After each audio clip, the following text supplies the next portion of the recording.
cliffsidemalibu.com. Mrs. Claus, the shopping boss, here to help you merry savers find the best bargains ever. When you have the world's longest list, you go to Ross, so you can work that budget and get those savings. I love saying yes to more merry for less at Ross. See the latest features of Apple's new and improved store at the Grove, plus my one-on-one exclusive interview with CEO Tim Cook in TechSmart. Tomorrow at 5 a.m. Where's the leadership saying we're not going to tolerate this anymore? Right now at 5, shock, awe, and outrage after a sudden surge in smash and grab robberies target luxury stores in SoCal. Why most of the mob rampaging retailers will get away with it. We will get justice for Ahmaud. In the hands of the jury, 12 men and women now deliberating the fate of the men who killed Ahmaud Arbery, a controversial moment in court that sickened his family. We made our flight, but it was a little stressful. By air and by land, millions are hitting the road today for the holidays. Will the TSA's new vaccine mandate trigger turbulence for travelers? And lights out for Thanksgiving, why some SoCal customers are worried they can't cook their feast this year. You guys! And we get a front row seat to a surprise BTS performance you have to see. The news at 5 starts right now.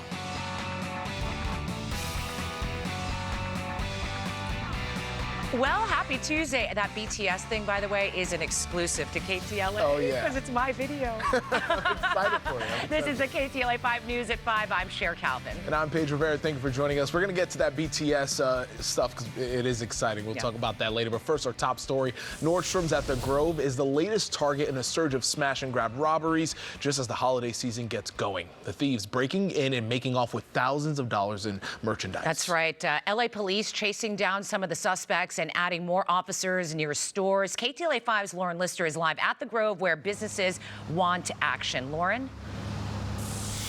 Yeah, Sheriff Pedro, you can see that Nordstrom window behind me boarded up tonight, and LAPD's chief saying $5,000 in merchandise was taken, but he doesn't want the public to have its sense of safety stolen too. He is increasing patrols, LAPD patrols overnight, and dedicating them to some of these high-end retail areas to deter more brazen break-ins.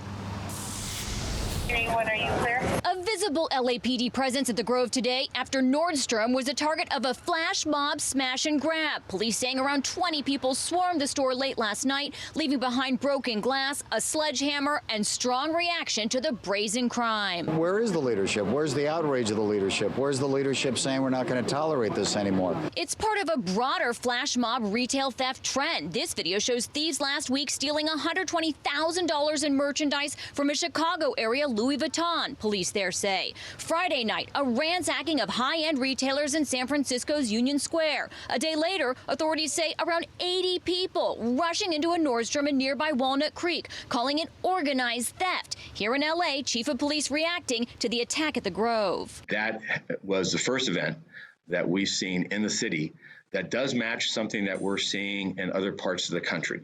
After the Nordstrom burglary, police tracking down one getaway vehicle, taking 3 suspects into custody, clothes, ski masks, a cash register, all found in the SUV. It's not just the Grove, a similar attempt on Rodeo Drive in the heart of Beverly Hills over the weekend.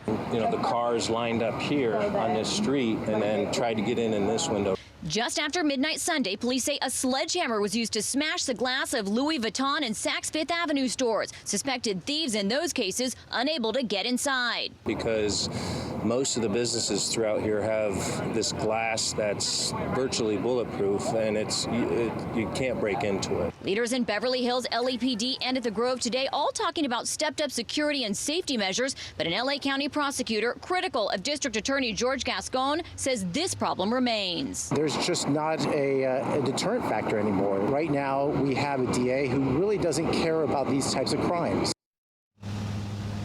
So, Lauren, what kind of penalties might these suspects face if they're convicted? Well, VP of the Deputy District Attorneys Association, who I spoke to, telling me that under George Gascon, there is a presumption that everyone receives probation as opposed to prison, no matter what the crime. And he said certainly when we're talking about property crimes like retail theft, and even he said robbery. Now, I reached out to George Gascon, to the DA's office, for a response to that and reaction to the criticism of his policies in my piece. Nothing yet. Coming up at 6, what Beverly Hills will be doing tonight that is all new, that is to keep things safe and deter retail crime. I'll have that for you next hour. For now, that's the latest live here in the Fairfax district. I'll send it back to you. Okay, Lauren, we'll see you at 6 o'clock. Thank you. And more violence on the streets of L.A. has one community shaken up after a man was shot and killed. It happened during an attempted robbery outside a popular Hollywood restaurant, Bossa Nova. Yeah, the shooting happened just after 2 o'clock this morning on the busy Sunset Boulevard, which was shut down for hours during this investigation. Police say that the victim was shot as he was getting out of the car to confront suspects who were trying to rob his friend. The search is now on for what police say could be as many as 8 suspects. We're following developing news in Georgia, where jurors are now deciding the fate of 3 men accused of murder in the death of Ahmaud Arbery. Deliberations got underway after the prosecution gave its closing statement. It follows outrage from Arbery's family and legal experts for a highly controversial statement by a defense attorney. Here's what Laura Hogue had said on Monday. Turning Ahmaud